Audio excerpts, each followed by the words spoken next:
बच्चों, कैसे हैं आप लोग और कैसी चल रही है आप लोग की तैयारी।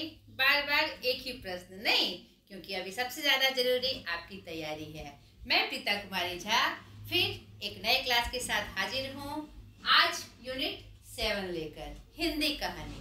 तो चलिए, यूजीसी नेट जेआरएफ दिसंबर जनवरी paper 2 subject Hindi unit section 7 one short video, यानी इस वीडियो में आपको हिंदी कहानी से जुड़ी सारी बातें एक साथ पता चलेगी और आपने कहानी जरूर पढ़ी होगी। तो सर्वप्रथम मैं आपको यही कहूँगी कि जितनी भी कहानियाँ आपके सिलेबस में है उसे जरूर पढ़ लीजिएगा, ताकि उसके जो कथन है, उसकी जो विषय वस्तु है, उसके बारे में आपको पूर्ण जानकारी हो जाए।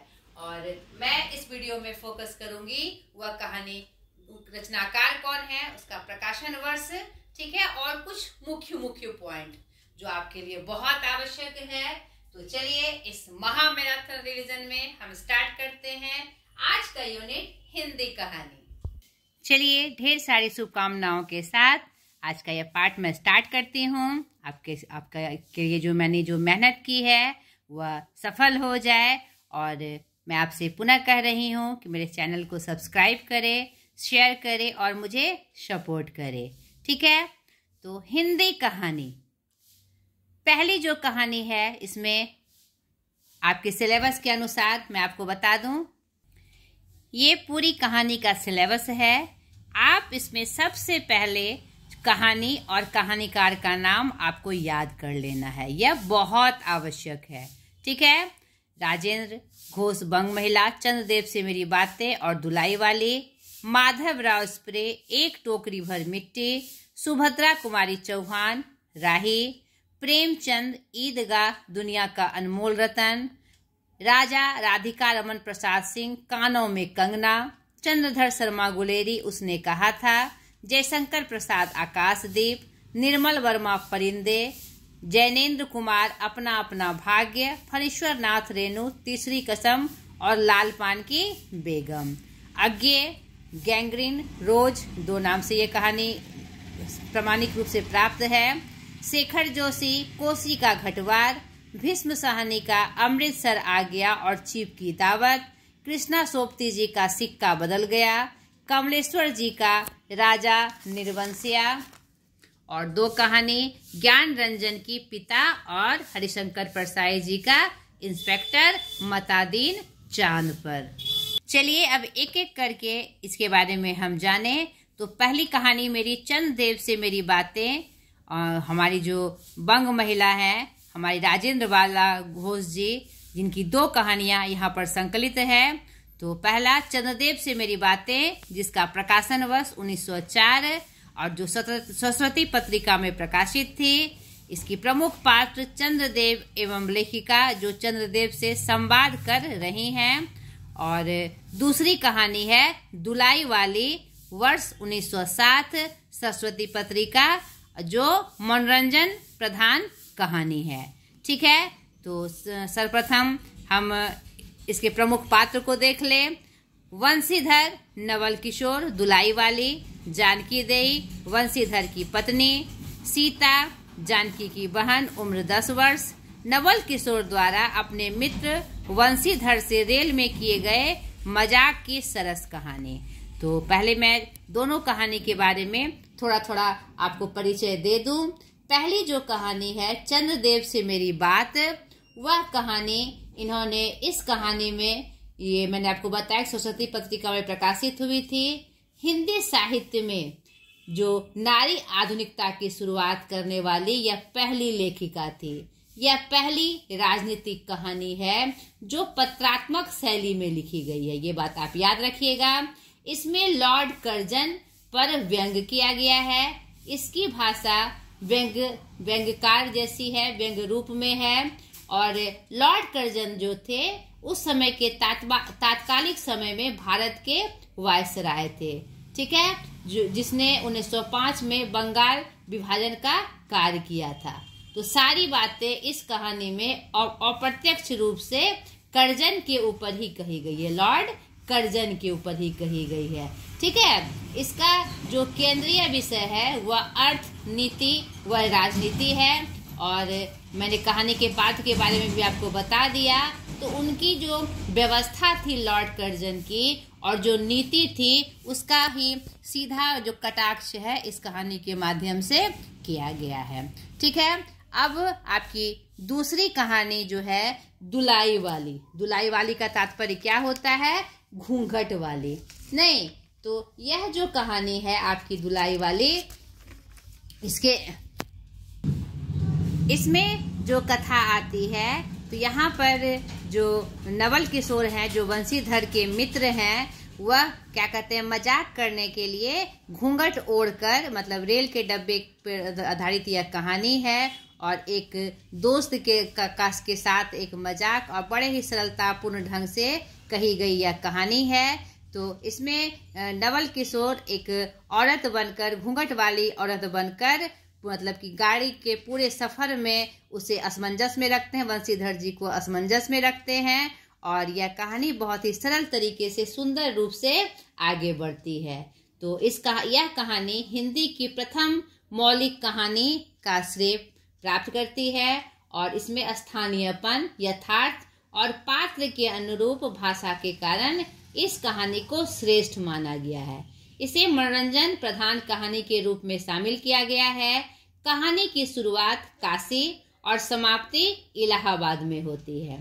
ठीक है, और जो राजेंद्र बाला घोष जी जो हैं, हिंदी की शुरुआती कहानियों की जो रचना करती हैं, उसमें बहुत ही सुंदर तरीके से अपने भावों को, बातों को सुंदर तरीके से कहती हैं। नहीं, लोगों की जो दिनचर्या होती है और रेल यात्री में जो उनका रूप होता है, स्टेशन का जो परिदृश्य है, इस उपन्यास में बहुत ही सुंदर तरीके से और सजीव चित्रण के रूप में किया गया है। और क्या कहते हैं, पुरुषमयी सोच और उसकी मानसिकता को भी यहाँ पर बयान करती है। तो दोनों कहानी की जो रचनाकार हैं, राजेंद्र बाला घोष जी जो हैं, जो बंग महिला के नाम से रचना करती थी। इनका जन्म 1882 वाराणसी और निधन 24 फरवरी 1951 मिर्जापुर उत्तर प्रदेश में हुआ। हिंदी नवजागरण की पहली छापामार लेखिका के रूप में ये जानी जाती हैं। वे बंग महिला के छदम नाम से लिखती थी। पिता रामप्रसन्न घोष, माता नीदरवासिनी घोष, पति पूर्णचंद्र देव। ये बंगला में प्रवासिनी के नाम से लिखती थी। इनके जीवन की जो कुछ घटनाएं हैं जिससे इनके बहुत कम रचनाएं हिंदी साहित्य को प्राप्त हो सकी। पति की असामयिक मृत्यु और दोनों संतान की असामयिक मृत्यु से यह बाद में बहुत विचित्र रूप में हो गई और इनकी जो रचनाओं का जो क्रम था वह रुक गया। ठीक है, इनकी कृतियां चंद्रदेव से मेरी बातें 1904, कुंभ में छोटी बहू, दुलाई वाली 1907, भाई बहन 1908 और दलिया 1909। ठीक है, ये इनका जो रचना क्रम पूछा जाता है क्रम से, या ये प्रश्न बहुत बार दोहराया गया है, इसलिए मैं ये बातें लेके आई। अगली कहानी है आपकी एक टोकरी भर मिट्टी, जिसका प्रकाशन वर्ष 1901 बताया जाता है, कहीं कहीं 1900 और कहीं कहीं 1901। और हिंदी की पहली कहानी का श्रेय भी इसे प्राप्त है। किसी विद्वान ने इसे भी दुलाई वाली को और किसी ने एक टोकरी भर मिट्टी को पहली कहानी का श्रेय दिया है और यह सर्वप्रथम छत्तीसगढ़ मित्र पत्रिका में प्रकाशित हुई थी। इसके जो प्रमुख पात्र हैं, जमींदार, गरीब अनाथ विधवा, 5 वर्ष की पोती, जमींदार, वकील। इस कहानी में यह जो एक टोकरी भर मिट्टी कहानी है, इसमें इन्होंने माधवराव स्प्रे, जो कि एक बहुत बड़े कहानीकार, निबंधकार, समीक्षक, अनुवादक और संपादक के रूप में जाने जाते हैं, इन्होंने इस कहानी में जो आर्थिक विषमता है हमारे समाज की, उसका चित्रण बहुत ही सुंदर तरीके से किया है। और माधवराव स्प्रे के बारे में आपको मैं एक और महत्वपूर्ण जानकारी दे दूं, ये जो क्या कहते हैं, बहुत बड़े मतलब कि रचनाकार तो थे ही, समीक्षक थे ही, संपादक थे ही। इन्होंने 1900 में जब संपूर्ण छत्तीसगढ़ में प्रिंटिंग प्रेस नहीं था, तब इन्होंने बिलासपुर जिले के एक गांव पेंड्रा में छत्तीसगढ़ मित्र नामक मासिक पत्रिका निकाली, जो सिर्फ 3 वर्ष चली। इन्होंने गीता रहस्य और क्या कहते हैं हिंदी दासबोध और महाभारत का अनुवाद किया है। इनकी जो रचनाएं हैं स्वदेशी आंदोलन के बायकॉट पर आधारित है। यह कहानी जो है वर्ग भेद पर आधारित है। इसमें एक गरीब के शोषण और एक जो उच्च वर्ग के अहंकार एवं स्वार्थ का चित्रण किया गया है। और क्या कहते हैं बहुत ही सुंदर तरीके से ये बात कही गई है। और इस कहानी को प्रथम मौलिक कहानी का भी श्रेय प्राप्त है। ठीक है, इसे आप याद रखिएगा। माधवराव स्प्रे के बारे में और कुछ बातें मैं आपको बता दूं। ये हिंदी के प्रथम कहानी लेखक के रूप में जाने जाते हैं। इनका जन्म सन 1871 ईस्वी दामोह जिला के पथरिया नामक गांव में हुआ था। मृत्यु 26 अप्रैल 1926। इनकी प्रमुख रचनाएं माधवराव स्प्रे की कहानियां 1982 और जिसका संपादक देवी प्रसाद वर्मा हिंदुस्तान एकेडमी इलाहाबाद के द्वारा हुआ था। और क्या कहते हैं इनकी जो मौलिक रचनाएं हैं माधवराव स्प्रे प्रतिनिधि संकलन जिसका संपादक Manager Pandey National Book Trust India है। और अनुवादित रूप में इन्होंने श्री भगवत गीता रहस्य, महाभारत मीमांसा और जिसके मूल लेखक बाल गंगाधर तिलक हैं, और महाभारत मीमांसा के चिंतामणि विनायक जी। तो यह इनकी एक महत्वपूर्ण कहानी है और जो बहुत ही ज़्यादा प्रसिद्ध हुई थी। तीसरी कहानी आपकी राही, जिसका प्रकाशन वर्ष 1947 है। यह सीधे साधे चित्र कहानी संग्रह से ली गई है। और यह जो सीधे साधे चित्र कहानी संग्रह है वह सुभद्रा कुमारी जी का तीसरा और अंतिम कहानी संग्रह है, जिसमें 14 कहानी है। तो इस कहानी के जो प्रमुख पात्र हैं राही और अनीता। इस कहानी में सत्याग्रहों में शामिल सत्ता के लोलुप व्यक्तियों पर व्यंग किया गया है। साथ ही साथ गरीबों के कष्ट निवारण को ही सच्ची देशभक्ति माना गया है। सुभद्रा जी के लिए मानवता ही सबसे बड़ा धर्म है। तो मैं आपको बता दूं कि सुभद्रा कुमारी चौहान जी जो थी वह पहली क्या कहते हैं ये अपने क्या कहते हैं सत्याग्रह के आंदोलन की पहली महिला क्रांतिकारी के रूप में भी जानी जाती हैं। तो यह जो इनकी कहानी है इन्होंने अपने कारागार के अनुभवों पर लिखी है। और यह जो राही होती है एक गरीब औरत जिसे चोरी के जुर्म में कैद किया गया है, और अनीता एक अमीर घर की महिला जो स्वतंत्रता संग्राम में एक क्रांतिकारी गतिविधियों के कारण जेल गई थी। और यह राष्ट्रीय चेतना की रचनाकार हैं। इसी कारण कई दफा कारागारों में समय बिताया है हमारी सुभद्रा कुमारी चौहान जी ने।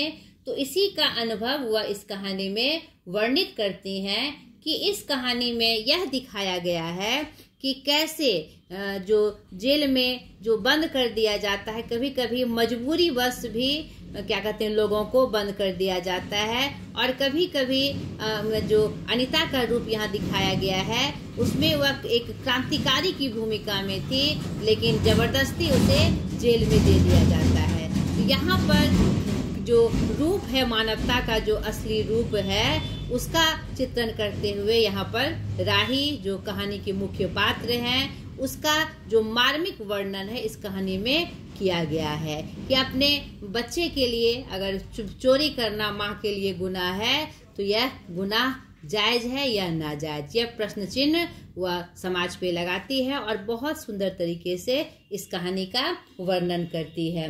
और राही जो है मंगरोरी जाति की है और लेखिका के अनुसार देश का कल्याण जनता के आत्मनिर्भर हुए बिना असंभव है। और यह मुकुल और त्रिधारा कहानी संग्रह इनकी प्रमुख कहानी संग्रह हैं। बिखरे मोती, उन्मादनी और सीधे साधे यहाँ पर जो जिससे यह कहानी संकलित है सीधे साधे चित्र। तो थोड़ा सा देख लीजिए उनके बारे में। सुभद्रा कुमारी चौहान पहली महिला सत्याग्रही। जन्म 1904, इलाहाबाद के निहालपुर गांव में। और इनकी मृत्यु और क्या उपलब्ध नहीं हो पाई। इनकी जो कहानी संग्रह है बिखरे मोती 1932, उन्मादिनी 1934, सीधे साधे चित्र 1947, कविता संग्रह मुकुल 1930 और त्रिधारा 1930। टाइम्स ऑफ इंडिया के संवाददाता ने उन्हें लोकल सरोजनी कहा है।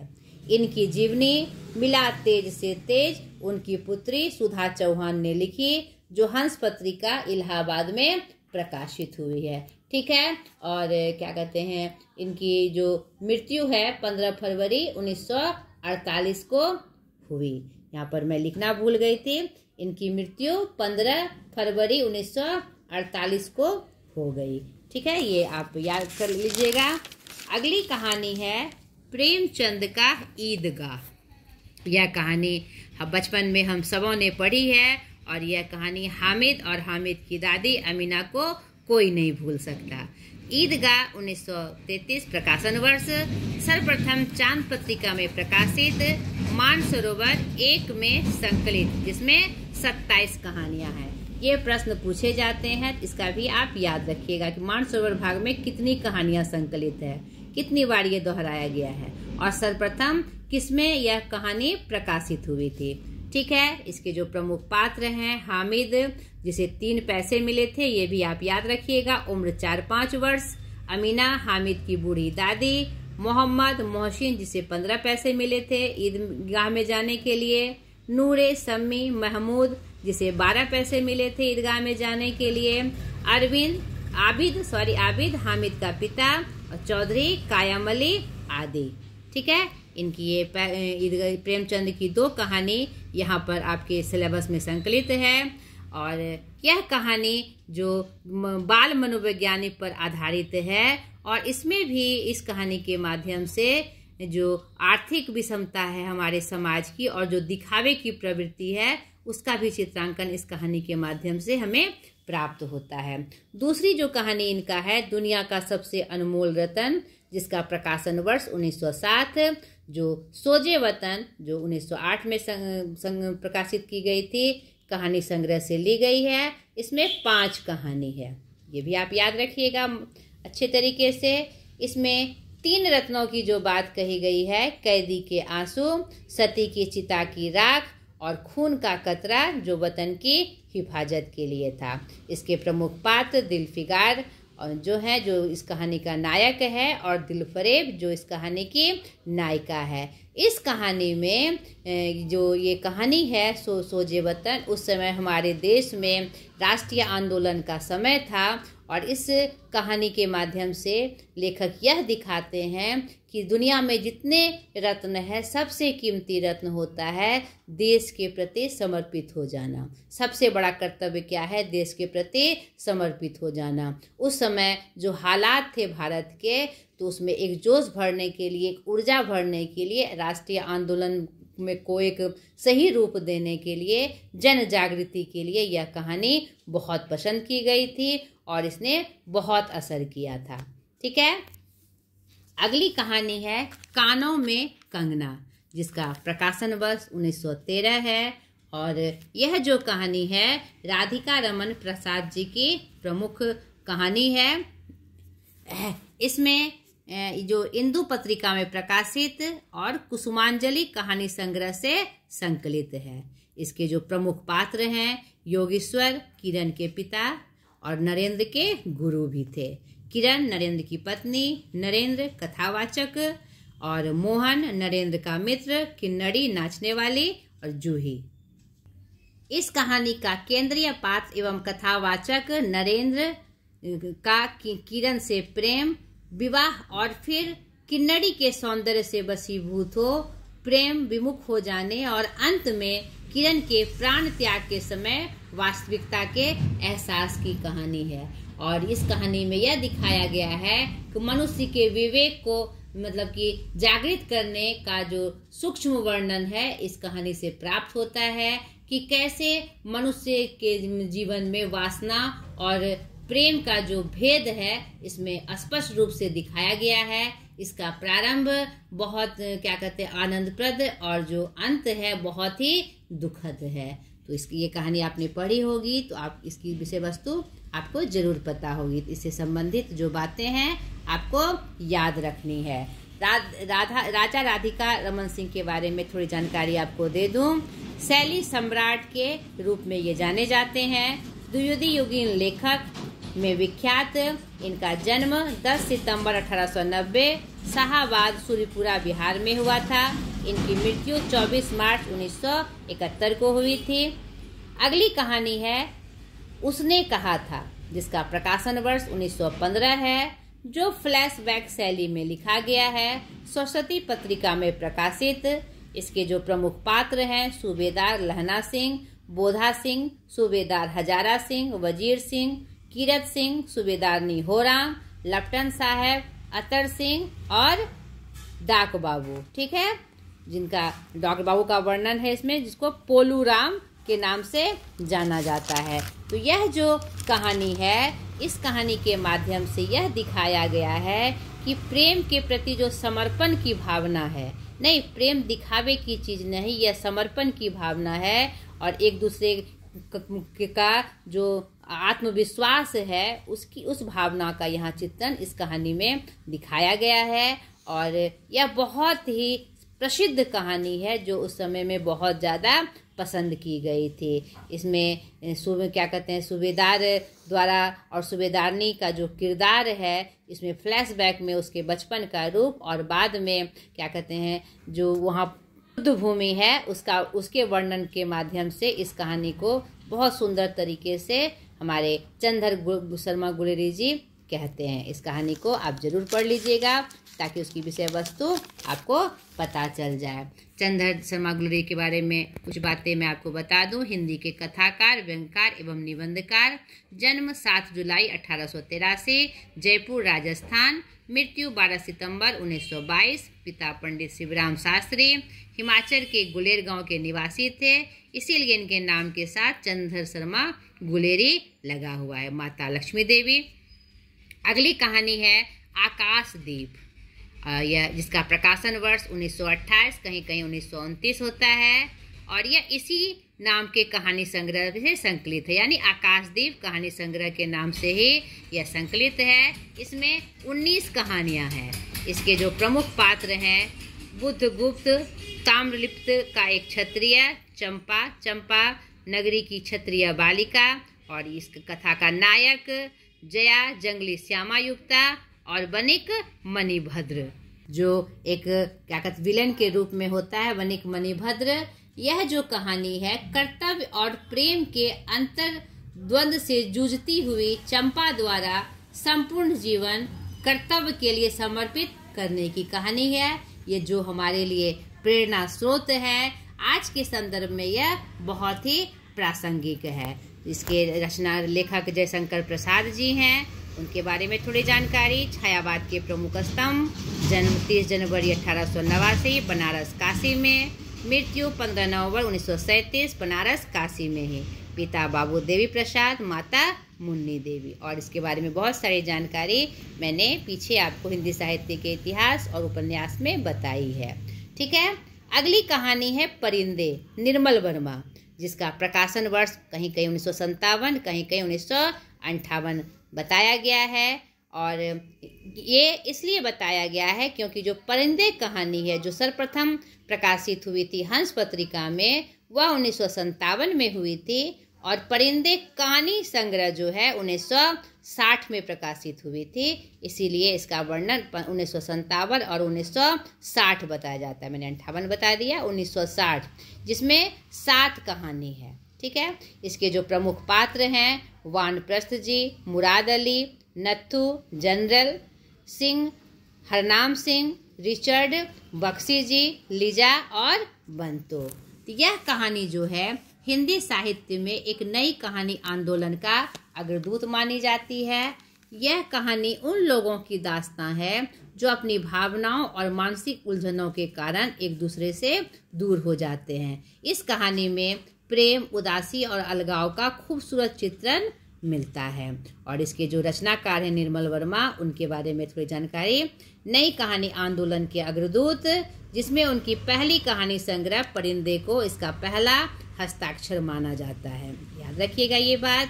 जन्म 3 अप्रैल 1929, शिमला पंजाब, जो ब्रिटिश भारत में था उस समय आज़ादी से पहले।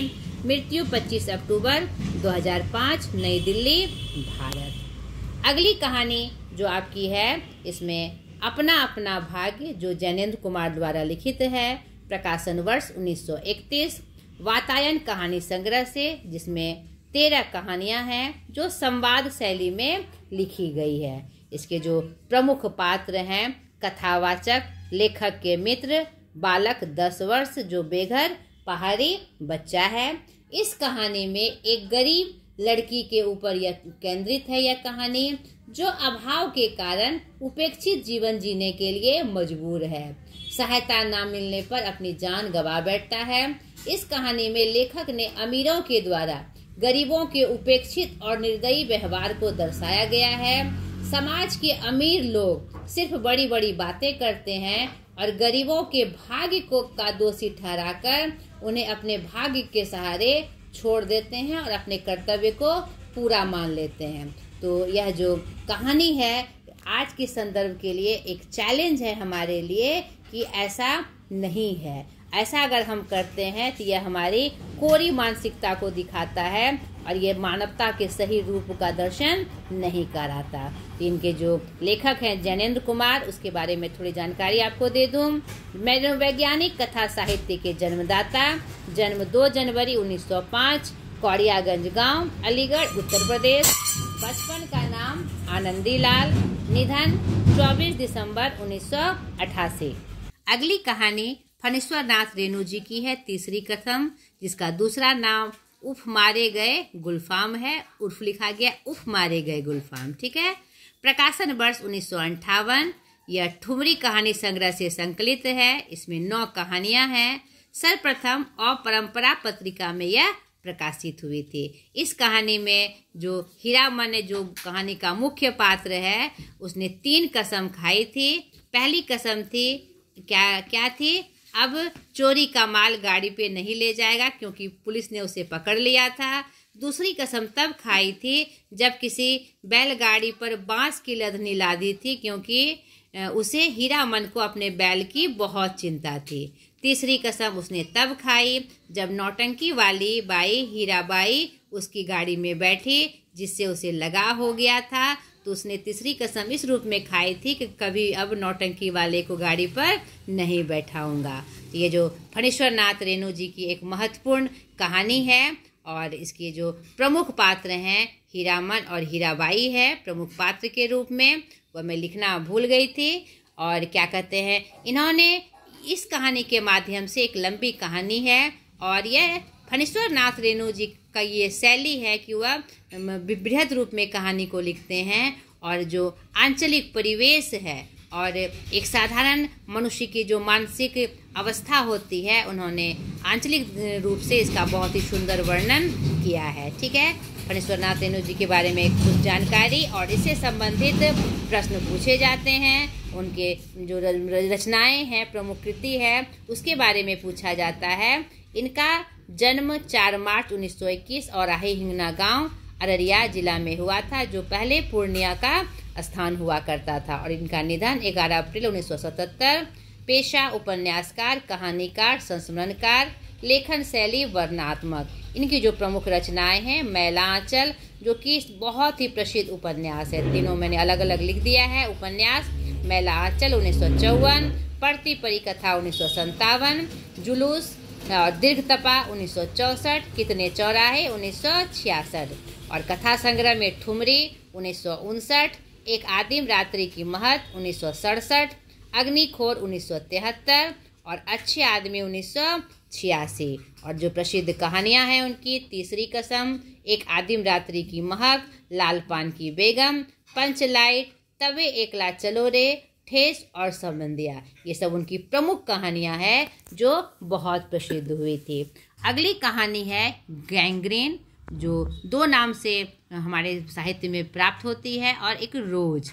यह अज्ञे इनके रचनाकार अज्ञे जी हैं। इसका प्रकाशन वर्ष 1990 है। यह 3 भाग में कथित यह कहानी है और यह बिफ्तगा कहानी संग्रह से संकलित है। यह कहानी सर्वप्रथम गैंग्रीन नाम से अज्ञे के कहानी संकलन बिफ्तगा के पहले संस्करण में थी। बाद में इसका शीर्षक बदलकर रोज कर दिया गया, पर 5वें संस्करण में जो 1990 में नेशनल पब्लिशिंग हाउस दिल्ली से प्रकाशित हुआ, उसमें यह कहानी गैंग्रीन नाम से ही प्रकाशित हुई। ठीक है, तो आपको ये बात याद रखनी है। इसकी जो प्रमुख पात्र हैं, मालती, माहेश्वर मालती का पति, टीटी मालती का बच्चा, और कथाकार जो क्या कहते हैं उसके भाई के रूप में इस कहानी में एक पात्र का रोल निभाते हैं। यह जो कहानी है एक महिला की जो रोज की रोजमर्रा जिंदगी का जो उसका रूटीन होता है, जो दैनिक दिनचर्या है उसकी, जिसमें वह एक मशीनवत होती हुई दिखाई पड़ती हैं। बचपन की एक शरारती हंसमुखी लड़की किस तरह शादी के बाद एक मशीनी जीवन जीने को विवश हो जाती हैं,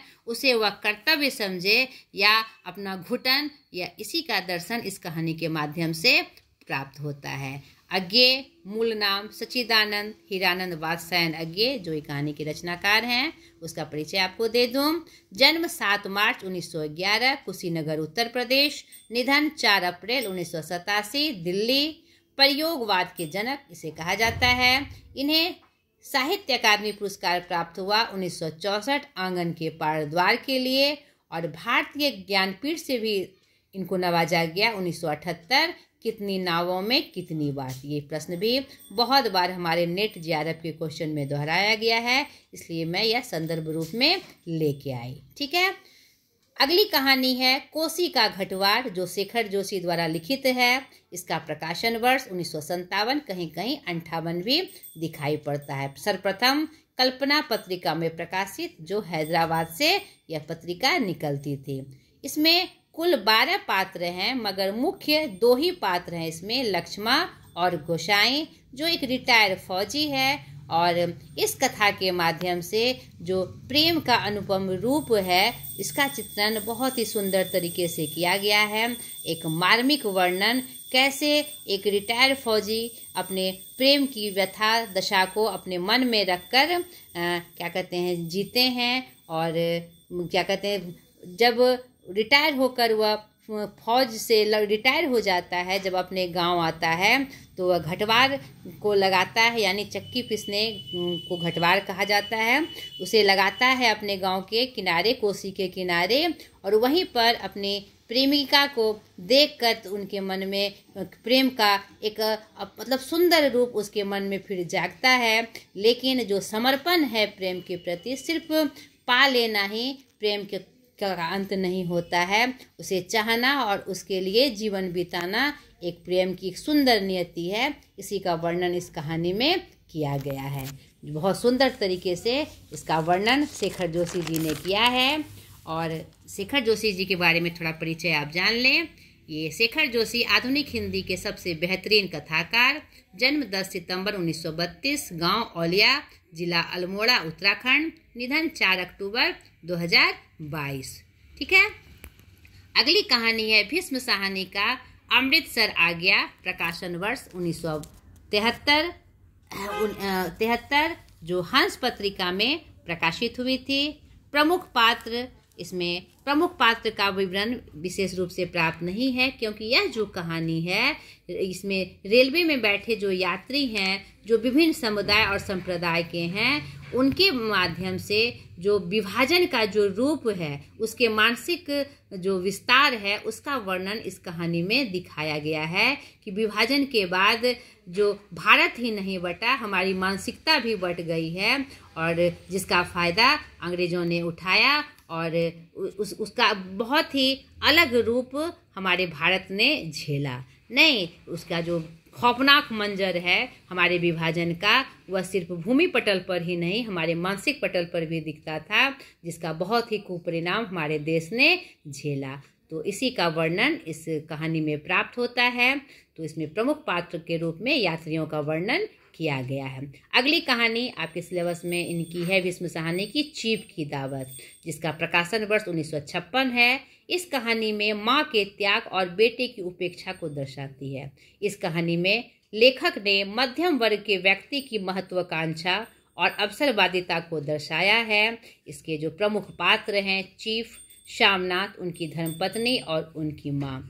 एक बूढ़ी माँ के प्रति उपेक्षापूर्ण व्यवहार और अपनी तरक्की के लिए जो आप उसका बॉस है, जो चीफ है, उसके स्वागत में हर प्रकार की जो महत्वाकांक्षा का दर्शन और अवसर के अनुसार उनका जो रूप है कि किस तरह से मतलब किसी भी रूप में उन्हें तरक्की करनी है, तो सारी मानवता को छोड़कर हर तरह से उपेक्षा को पकड़कर और हर तरह के किसी भी व्यवहार से तरक्की को पाना, यह हमारे लिए सही रूप का दर्शन नहीं है। तो इस कहानी में उसी महत्वाकांक्षा और अवसरवादिता का जो रूप है उसका वर्णन इस कहानी से प्राप्त होता है। भीष्म साहनी के बारे में थोड़ा परिचय जान लें। आधुनिक हिंदी साहित्य के विख्यात साहित्यकार, जन्म 8 अगस्त 1915 रावलपिंडी पंजाब, जो ब्रिटिश शासनकाल में था। निधन 11 जुलाई 2003 दिल्ली भारत में। इनकी जो प्रमुख रचनाएं हैं झरोखे, तमस, कुंतो जो कि उनका उपन्यास है, मेरी प्रिय कहानियाँ, भाग्यरेखा, वांगचू जो इनका कहानी संग्रह है, हानूस 1977, माधवी 1984, कबीरा, खड़ी बोली 1965 और मुआवजे 1993, नाटक आदि इनकी प्रमुख, ये सब नाटक हैं उनकी जो प्रमुख रूप से संकलित हैं। अगली कहानी है सिक्का बदल गया, जो कृष्णा सोबती जी का एक प्रमुख कहानी है। इनका प्रकाशन वर्ष 1948 ईस्वी, जो प्रतीक पत्रिका में सर्वप्रथम प्रकाशित हुई थी। देश के विभाजन पर आधारित यह कहानी ग्रामवासियों में हुए बदलाव और कहानी के मुख्य पात्र साहनी की दयनीय दशा का यथार्थ चित्रण है।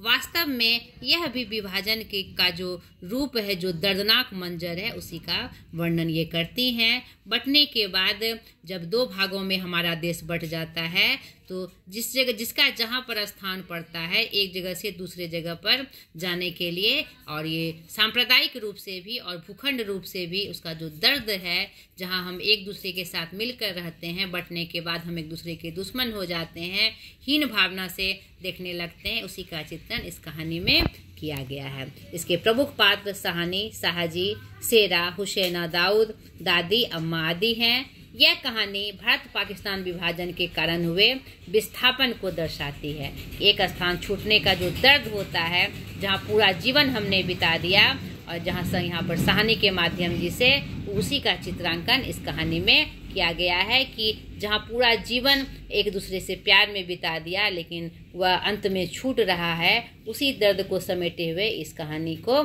दर्शाया गया है। कृष्णा सोबती एक भारतीय हिंदी भाषा की कथा लेखिका एवं निबंधकार, जिनका जन्म 18 फरवरी 1925 गुजरात में हुआ था। निधन 25 जनवरी 2019। इन्हें जिंदगी नामा के लिए 1980 में साहित्य अकादमी पुरस्कार प्राप्त हुआ और 1996 में अकादमी के सर्वोच्च पुरस्कार साहित्य अकादमी फेलोशिप से सम्मानित किया गया। ये प्रश्न भी बहुत बार आया है, इसीलिए मैं इसे लेकर आई। और इन्हें जिंदगी नामा के लिए क्या कहते हैं, साहित्य का सर्वोच्च पुरस्कार ज्ञानपीठ पुरस्कार भी प्राप्त हुआ है 2017 में। इस बात को आप अच्छे से याद रखिएगा। इसके पिता श्री दीवान पृथ्वीराज सोबती, ठीक है, थोड़ा लिखने में मैंने गड़बड़ कर दी है जल्दीबाजी में।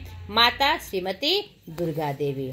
अगली जो कहानी है आपकी राजा निर्वंशिया, जिसके लेखक कमलेश्वर जी हैं। प्रकाशन वर्ष 1957-58।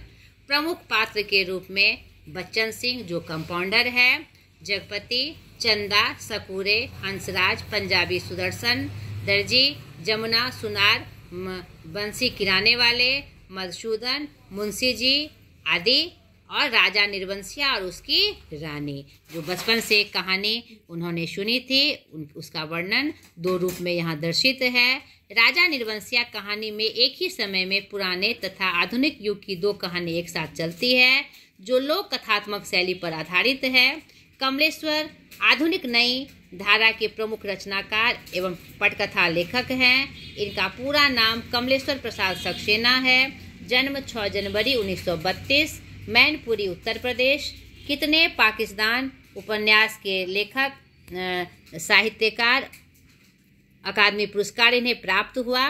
कितने पाकिस्तान के लिए, जो बहुत ही फेमस उपन्यास था। सारिका, धर्मयुग, जागरण और दैनिक भास्कर जैसे प्रसिद्ध पत्र पत्रिकाओं का इन्होंने संपादन किया। पहली इनकी जो कहानी थी कामरेड थी।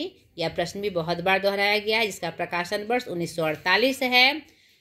अगली कहानी पिता ज्ञानरंजन, जिसका प्रकाशन वर्ष 1965 है। यह जो 65 है, यह जो कहानी है पारिवारिक संबंधों के बदलते स्वरूप को यह कहानी दर्शाती है। पुराने और नए पीढ़ियों की सोच में आए बदलावों का चित्रण करती है। अपने पुत्र के पीढ़ी से तटस्थता और नहीं बैठा पाने के कारण जो जनरेशन गैप है 2 पीढ़ियों का, इसमें दर्शाया गया है। पिता जो मुख्य पात्र में है, जो स्वाभिमानी है, आत्मनिर्भर है, इस कहानी का भावनात्मक पक्ष यहाँ दिखाया गया है। पुत्र जो आधुनिक पीढ़ी का प्रतिनिधित्व करता है, नए रूप को दर्शाता है। ठीक है, तो ज्ञानरंजन के बारे में थोड़ी जानकारी। आधुनिक हिंदी साहित्य के प्रख्यात लेखक, कवि एवं आलोचक, गांधी विचारधारा से प्रभावित, जिनका जन्म 21 नवंबर 1936 को अकोला महाराष्ट्र में हुआ था। अगली और अंतिम कहानी आपकी इंस्पेक्टर मतादीन चांद पर, हरिशंकर परसाई जी की, जिसका प्रकाशन वर्ष 1970 है। यह एक व्यंग्य रचना है जो पुलिसिया व्यवस्था पर चोट करती है। प्रमुख पात्र इंस्पेक्टर मतादीन, चांद के प्रधानमंत्री, पुलिस मंत्री, यान चालक, कोतवाल और इंस्पेक्टर जो वहाँ चांद पर ये जो दिखाया गया है। यह जो कहानी है पुलिसिया व्यवस्था पर भारत का उस पर सीधे व्यंग्य करती है।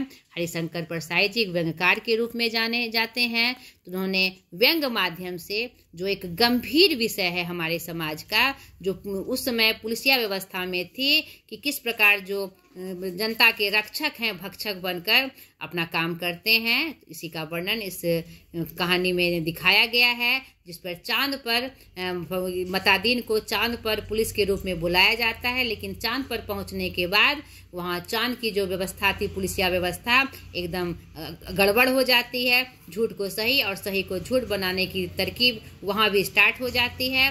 अंत में वहां से वहां की जो सरकार थी उन्हें फिर भारत भेज देती है। तो बड़ा ही सुंदर वर्णन इस कहानी में व्यंग्य रूप से पुलिसिया व्यवस्था पर दर्शाया गया है। हमारे हरिशंकर परसाई जी के बारे में जान लीजिए, प्रसिद्ध व्यंग्यकार, आधुनिक युग के जो है, और इनका जन्म 22 अगस्त 1922 जामनी मध्य प्रांत बरार में हुआ था। इनका निधन 10 अगस्त 1995 जबलपुर मध्य प्रदेश।